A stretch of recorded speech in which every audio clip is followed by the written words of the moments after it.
పాపకు health problem ఉందని insurance వాళ్లకు తెలిస్తే ఆ డబ్బులు ఎక్కడ రాకుండా పోతాయో అని మనకు సంవత్సరం క్రితమే పెళ్ళయిందని మంగ నా కూతురని పాలసీలో ఎంటర్ చేయించాను.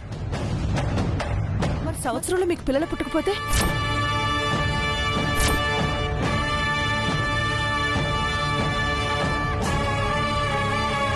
మాకు పిల్లలు పుట్టడం ఏంటమ్మా? నేను పెళ్లి చేసుకుంది మంగ కోసం, మా కోసం కాదు. మీకు పిల్లలు పుట్టకపోతే తాతయ్య గారు ఆస్తి మీకు రాదు కదా హర్ష?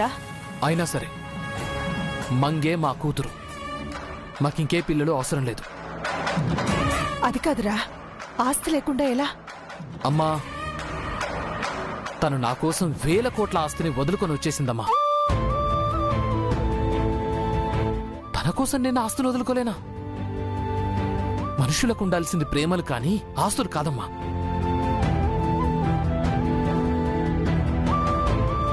ప్రేమ మనుషుల్ని కలుపుతుందిరా. ఆ మనుషులు బ్రతకాలంటే డబ్బులు ఆస్తులు కావాలి. ఎలాగైనా మీకు ఆస్తి వచ్చేలా నేను చేస్తాను. ఆ ఆస్తి మీకు రావాలి అంతే.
అవునమ్మా, అంతా శని ప్రభావమే. వాళ్ల జీవితమే అంతా నష్టజాతకం. ఆ మంగ వల్ల మా జై పోయాడు, దివ్య వల్ల మీ అన్నయ్య పోయాడు. ఈ పిల్ల పిశాచం వల్ల ఎవరు పోతారో.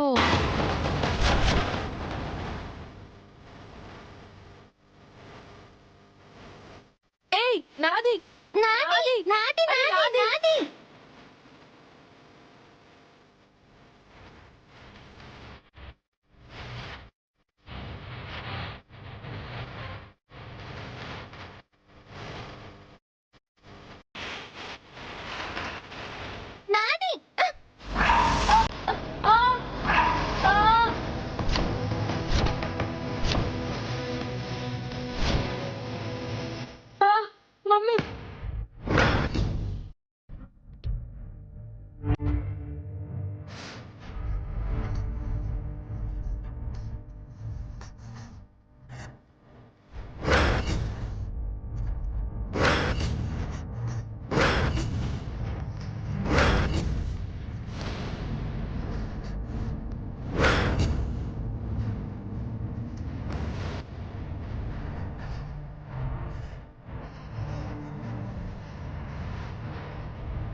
సత్యం, రేపు ఈ మంగ చేతిలో ఈ జై బలైపోతాడేమో.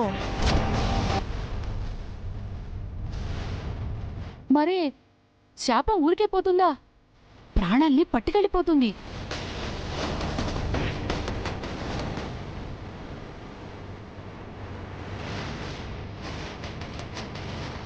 సారీ జై. ఇట్స్ ఓకే మంగా, నాకేం కాలేదు.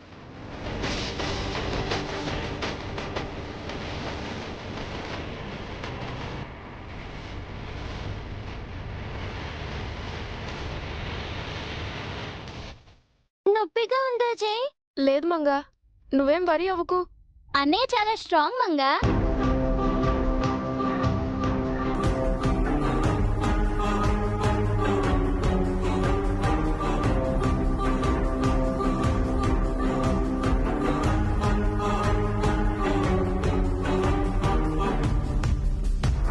చూసావమ్మా, గిల్లి జ్వాలపాటం అంటే ఇదే. తనే జైన్ తోసేసి మళ్ళీ జైని ఓదారుస్తుందే.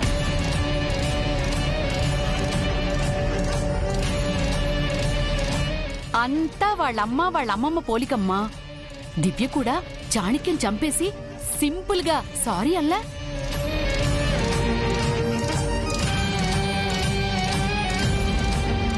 నాకేం కాలేదు, పదండి ఆడుకుందాం.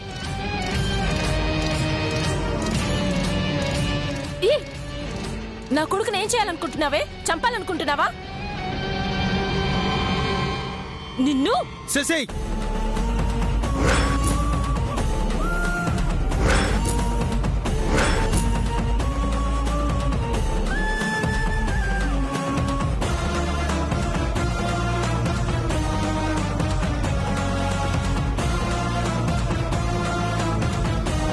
అసలు మనిషివేనా నువ్వు? చిన్నపిల్లపై చేతుతావా? నిన్ను అవే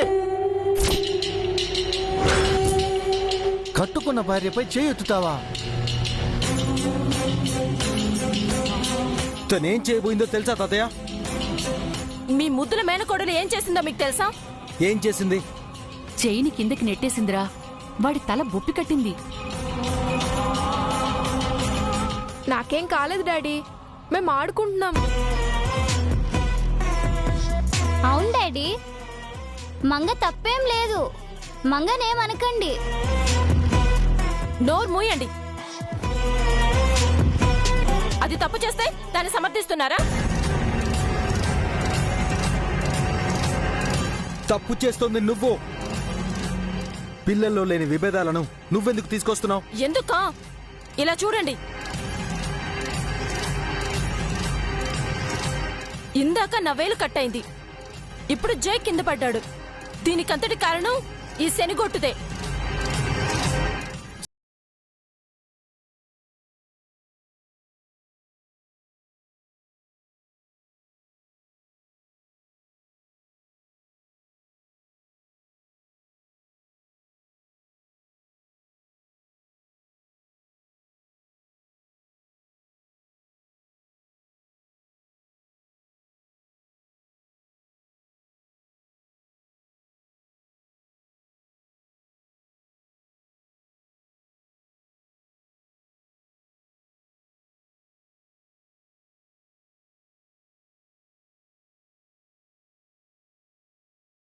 నిజమే కదా? మీరు కూడా ఏంటి తాతయ్య? నిజం మాట్లాడితే నిష్ఠూరంగా ఉంటుందిరా. ఆ మంగ వల్ల జై చనిపోయాడు. ఈ దివ్య వల్ల చాణక్య చనిపోయాడు. ఇదిగో ఈ పిల్ల వల్ల ఏమనర్థం జరుగుతుందో. మీరు మనుషులని మర్చిపోతున్నారా? కాస్త మానవత్వంతో మాట్లాడండి. మాకు మా భయాలు తప్ప ఏ అబద్ధాలు లేవండి. తన ఇంట్లో ఉండకూడదు. ఉంటే ఏదో కనర్థం ఖచ్చితంగా జరుగుతుంది. దాన్ని వెంటనే పంపించేయండి, లేదంటే నేను వెళ్ళిపోతాను. వెళ్ళిపో.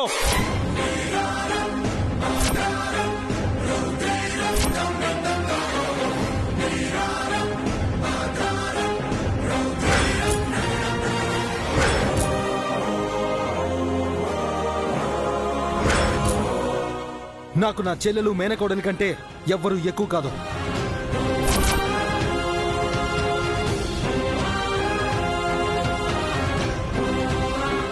శశి,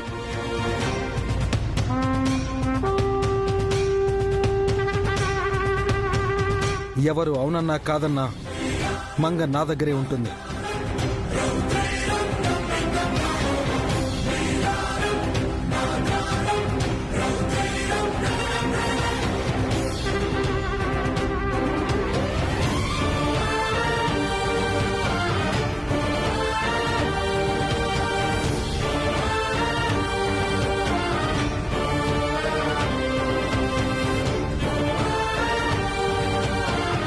ఎంత పని చేసావు మంగ. నీ వల్ల మీ మామయ్య అత్తయ్య విడిపోతున్నారు. అంతా నీ వల్లే మంగా. నువ్వు రాకపోయి ఉంటే వాళ్ళు హ్యాపీగా ఉండేవాళ్ళు. మీ అమ్మమ్మ మీ తాతయ్యని చంపేసింది, మీ అమ్మ మీ నాన్నని చంపేసింది. ఇప్పుడు నువ్వు వీళ్ళని విడదీస్తున్నావు. ఇది పాపం కదా మంగా. మీ అమ్మేమో నిన్ను తీసుకెళ్లట్లేదు, నువ్విక్కడ ఉండటం మాకెవ్వరికీ ఇష్టం లేదు. నీ వల్ల ఎవరికీ ఉపయోగం లేదు మంగా. మీ అమ్మే నిన్ను వదిలించుకుంది.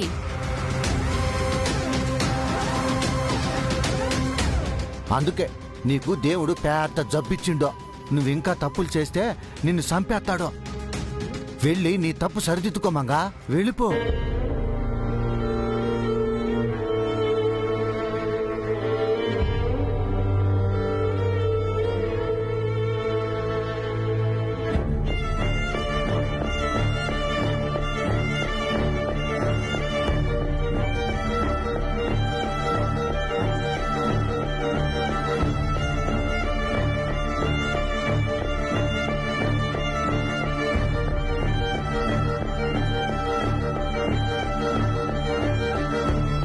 అత్తయ్య, ఏంటే ఎందుకొచ్చో? వెళ్ళిపోమన్నారుగా. నువ్వు మీ మావయ్య కట్టగట్టుకుని ఊరేగండి. మీరెక్కడికి వెళ్ళకండి అత్తయ్య, నేనే వెళ్ళిపోతాను. మా మమ్మీ దగ్గర డ్రాప్ చేయండి. నన్నెందుకు అడుగుతున్నావు? వెళ్ళి మీ మావయ్యని అడుగు.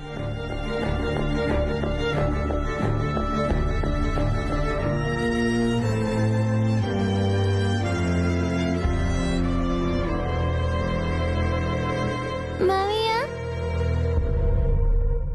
ఏంటమ్మా? నన్ను మమ్మీ దగ్గరికి తీసుకెళ్ళవా? నా వల్ల మీరు గొడవ పడి వెళ్ళిపోకూడదు. అత్తయ్యను ఇల్లు వదిలి వెళ్ళొద్దని చెప్పండి. అత్తయ్య ఎక్కడికి వెళ్ళదమ్మా, నువ్వేం వరి అవ్వకు. త్వరలోనే నిన్ను మమ్మీ దగ్గరికి తీసుకెళ్తాను, సరేనా? అది కాదు మావయ్య. జరిగిందంతా మర్చిపో, వెళ్ళి ఆడుకోపో, వెళ్ళు.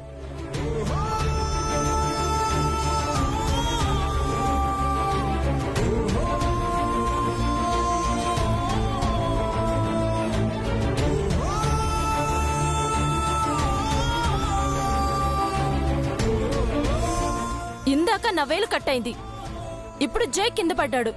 దీనికంతటి కారణం ఈ శనిగొట్టుదే. నీ వల్ల ఎవరికీ ఉపయోగం లేదు మంగా. మీ అమ్మే నిన్ను వదిలించుకుంది. నీకు దేవుడు పెద్ద జబ్బిచ్చిండో. నువ్వింకా తప్పులు చేస్తే నిన్ను చంపేస్తాడో.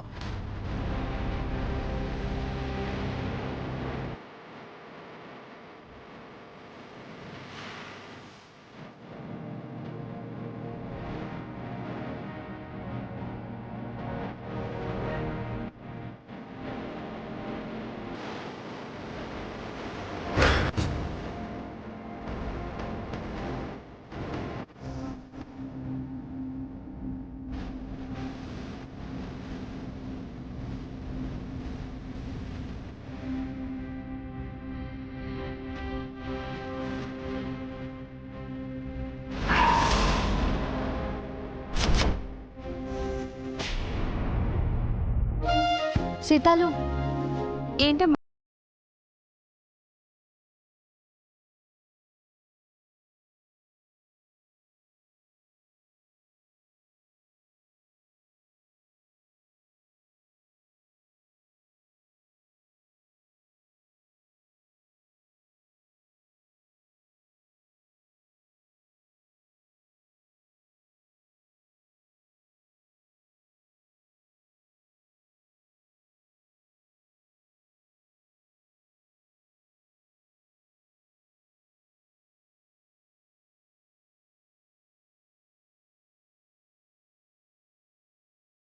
దాటి బయటికి రాకూడదు కదా. ఈ రోజు గది దాటి బయటికి రావాలి. అత్తయ్య గారి గురించి అందరికీ తెలియాలి. అందుకే నేను నాటకం ఆడబోతున్నాను.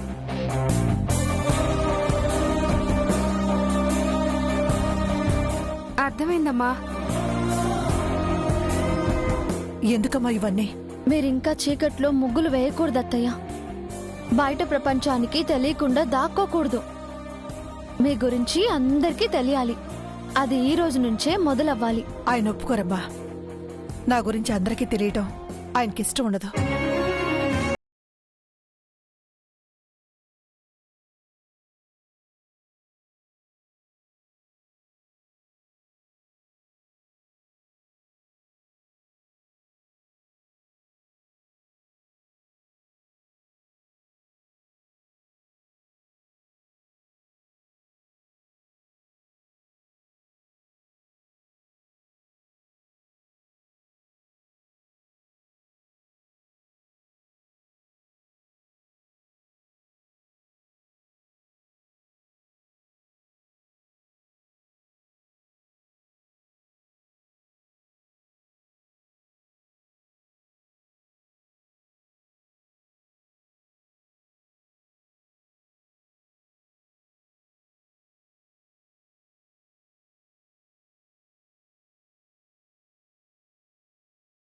చిన్నత్తయ్య ఏం సమాధానం చెప్తారు? జరిగిందిది అని తెలిస్తే పోయేదెవరి పరువు?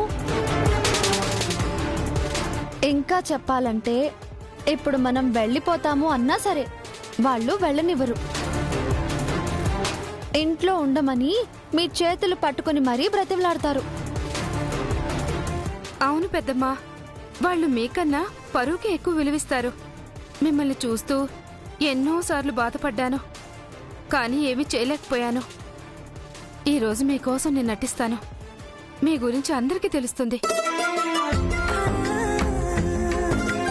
మావయ్య గారి పక్కన కూర్చుని మీరు వ్రతంలో పాల్గొనలేకపోవచ్చు, కానీ మీరు వ్రతంలో ఉంటారు, అందరితో పాటు ఉంటారు. ఒక్క నిమిషం ఆగండి.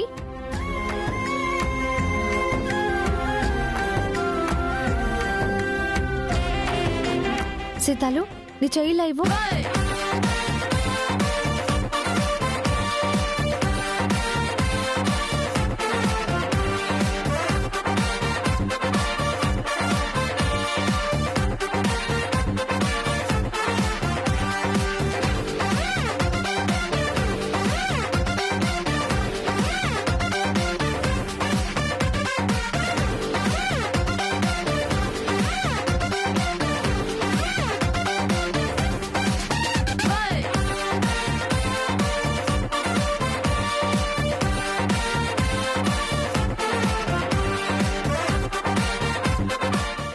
ఎవరడిగినా సరే కత్తిపీట తగిలి చేతికి గాయమైంది, ఏ పని చేయలేను అని చెప్పు.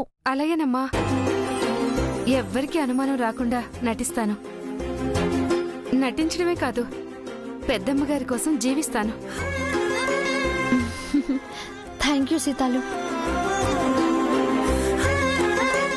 ఆ పూనకు అసలే అనుమానం ఎక్కువ. నిజంగా గాయమైందా లేదా అని కట్టు విప్పి చూస్తే? నేను పక్కనే ఉంటాను కదా అత్తయ్య, నేను మేనేజ్ చేస్తానులే. భువన ఆవలిస్తే పేగులు లెక్క పెడుతుందమ్మా, దొరికిపోతావేమో. దొరికినప్పుడు చూద్దాంలే అత్తయ్య, మీరు ధైర్యంగా ఉండండి. సీతాలు, ఇక స్టార్ట్ చెయ్యి. అలాగేనమ్మా. మీరు సూపర్ డాడీ. అన్నయ్యకి మైండ్ బ్లాక్ అయ్యేలా కౌంటర్ ఇచ్చారు. 2 years తర్వాత ఈ ఆస్తి మొత్తం నాకే వస్తుంది కదా. ఒరే పిచ్చోడా, నేను వాడి మైండ్నేమి బ్లాక్ చేయలేదురా. 2 years లోపు తండ్రివి కాకపోతే ఆస్తి రాదు అని హింట్ ఇచ్చాను.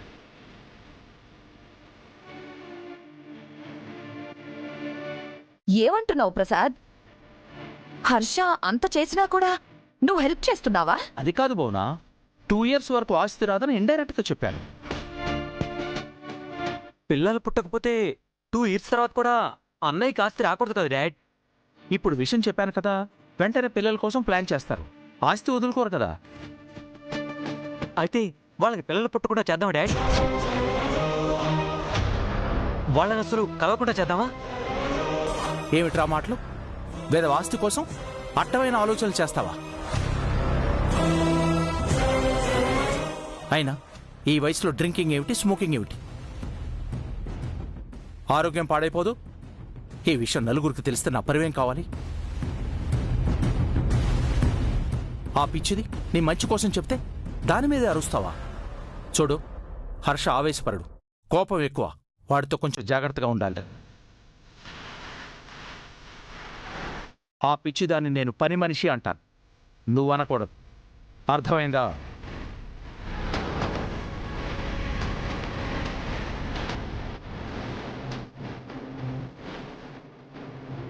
ఏంట్రా చూపు? డాడీకి వెళ్ళి సారీ చెప్పు. ఇంకెప్పుడు పెద్దమ్మనలా అనుకో. Sorry daddy. Okay, it's all right. నేను జడ్జి గారి ఇంటికి వెళ్ళి పర్సనల్గా పిలిచి వస్తాను. ఈ లోపల పంతులు గారు వస్తారేమో. వ్రతానికి కావాల్సిన ఏర్పాట్లన్నీ చూడండి.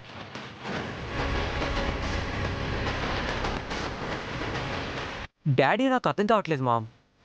డాడీకి వాళ్ళ మీద కోపం ఉన్నట్టా లేనట్టా? ఎంతైనా వాళ్ళు కట్టుకున్న భార్య కన్ను కొడుకే కదరా. మీ డాడీకి ఏదో ఒక మూలన వాళ్లపై సాఫ్ట్ కార్నర్ ఉంటుంది. ఆయనేం మరీ అంత చెడ్డోడేం కాదు. ఆయన చెడ్డవాళ్ళలా ఉంటేనే కదా మనకు మంచి జరిగేది. ఆయనలో ఎంత మంచున్నా అది వాళ్ల ముందు బయట పెట్టడు. వాళ్లపై అరుస్తాడు, అవమానిస్తాడు. అది చాలు మనకి వాళ్ళని ఇంట్లో నుంచి వెళ్ళగొట్టడానికి. మరి ఈ 2 years గడువు గురించి ఏం చేద్దాం మమ్మీ? ఇందాక నువ్వే చెప్పావుగా, అదే మనం అమలు చేద్దాం. వీలైతే కలవనివ్వకుండా చేద్దాం, కలిసిన పిల్లలు పుట్టకుండా చేద్దాం. అవసరమైతే ఆ కొత్త కోడల్ని లేపేద్దాం.